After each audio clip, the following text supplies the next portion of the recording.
I was a young man with no grand inspirations or lofty dreams. I grew up in a modest yet stable family. We weren't rich, but we never lacked the essentials. I had a normal group of friends, did decently in school, and like everyone else, had my problems. Things took a turn when my father fell into alcoholism and eventually abandoned us. I was 14 at the time, and my sister was 13. Being the oldest, I felt responsible and began helping my grandparents on their farm. My grandfather, an old-school, stern but fair man, taught me that good things never come easy. He used to say, if you're going to do something, do it right, or don't do it at all. My grandmother was colder, more distant, but I knew she loved me in her own way. My mother, a seamstress in our coastal village, raised us with dignity and hard work, supported by my grandparents. My sister helped around the house and matured far too quickly for her age. When my sister turned 15, we threw her a small but heartfelt party. That day changed my life. Distant cousins of a neighbor came to celebrate, and among them was her, Jade. That wasn't her real name, but I called her that because of her striking green eyes, like the stone. It was the 90s, and rock was everywhere. I was just a farm boy with a routine life, school in the spring, farm work in the summer. And then she appeared, leather jacket, ripped jeans, boots. She turned my world upside down. We connected fast. She told me about her favorite bands, AC/DC, the Beatles, and I soon learned she was just visiting for the summer.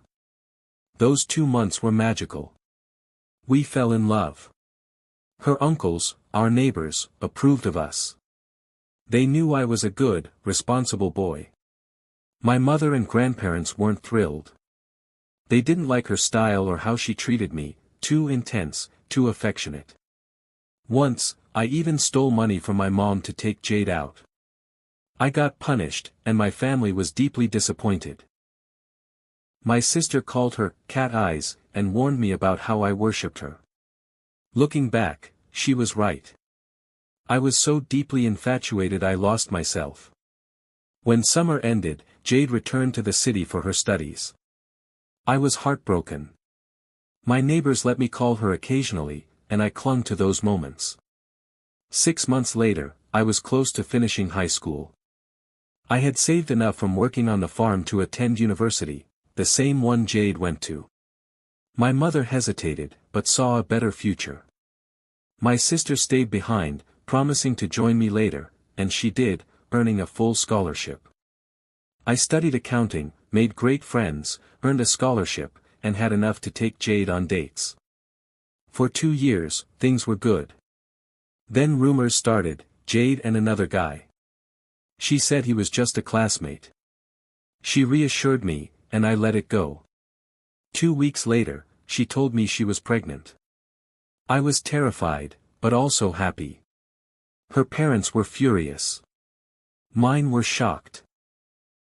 Her father punched me, but accepted I was taking responsibility. I found part-time jobs to cover expenses. My mother helped. My grandparents supported me.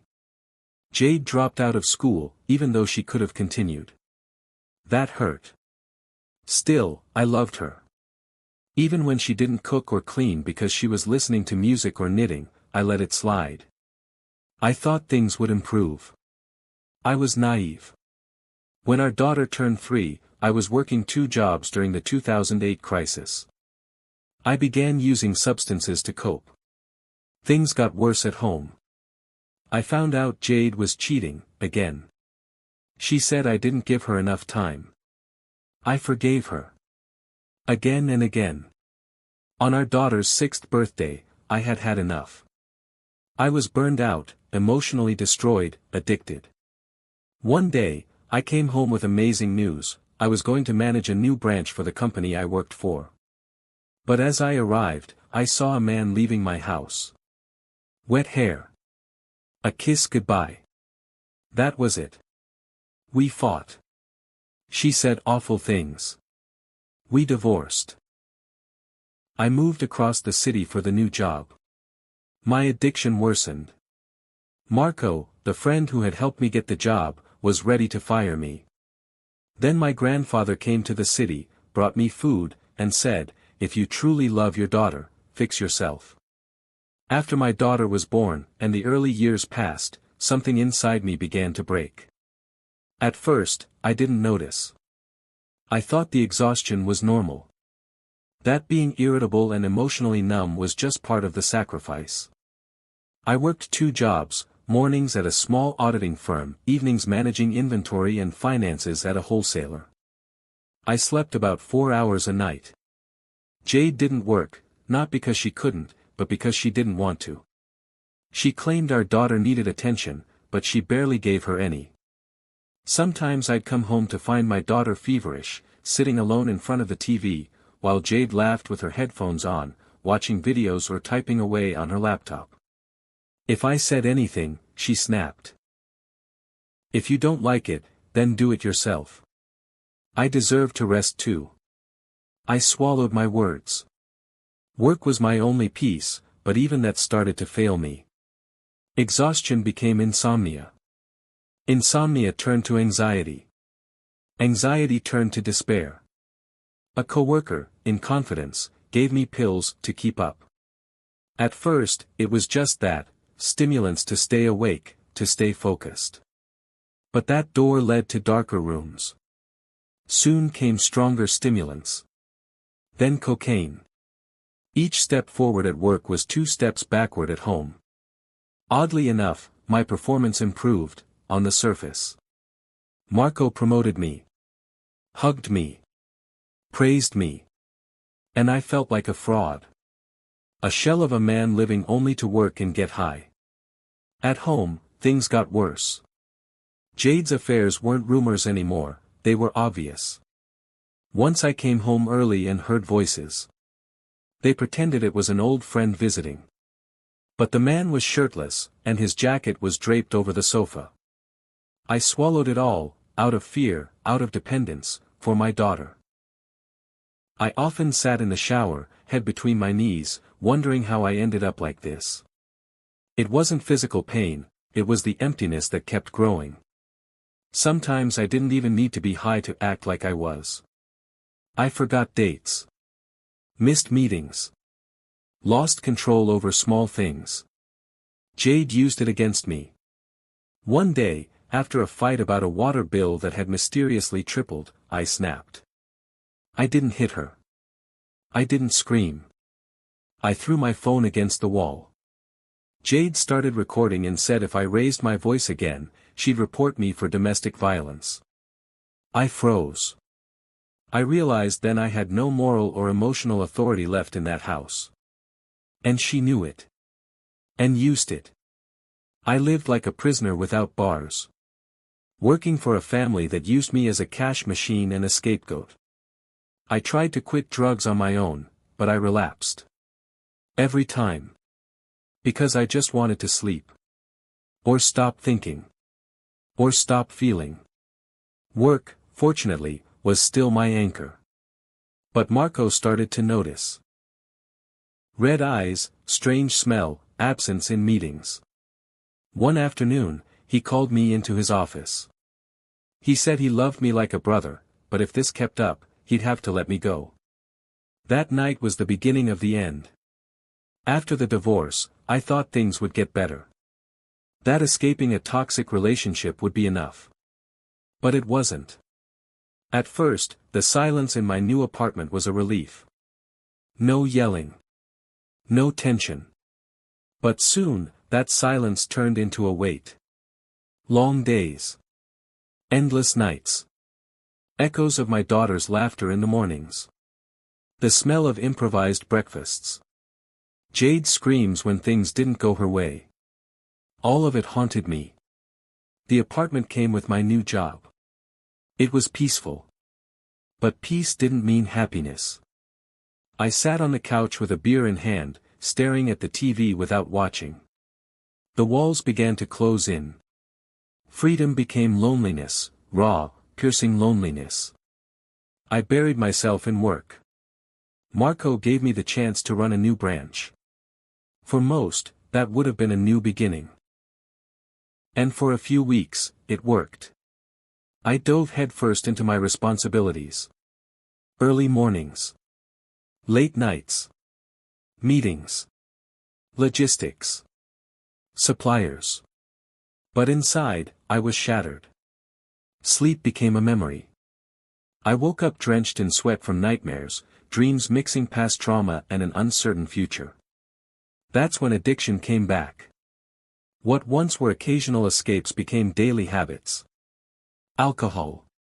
Sleeping pills. Then harder things. I'm not proud to say it, but there were days I looked in the mirror and didn't recognize the man staring back. Pale. Hollow-eyed. Lost. I lost weight. My clothes hung loose. I went to work on autopilot, faking smiles when my team asked if I was okay. Marco noticed. At first, he made jokes. "You look like a vampire, man." Then one night, he showed up unannounced. Knocked hard. I opened the door and there he stood, warm food in hand, concern in his eyes. "You're not shutting the door on me," he said, walking in. "We need to talk." That night was my first step toward recovery. Marco didn't judge. He listened. I told him everything, the fights with Jade, how she manipulated me, how I felt like it was all my fault. I told him about the phone calls with other men, the suspicious messages she said were from friends. The man I saw leaving my house with wet hair and a crooked shirt. And how, despite all that, I still felt something for her. Love. Dependence. Fear of loneliness. Maybe all of it. Marco made me eat while I talked. "You can't go on like this," he said. "Not for you, for your daughter Do you want her to grow up thinking this is what a man should be? Thinking this is normal?" Those words hit harder than any punch.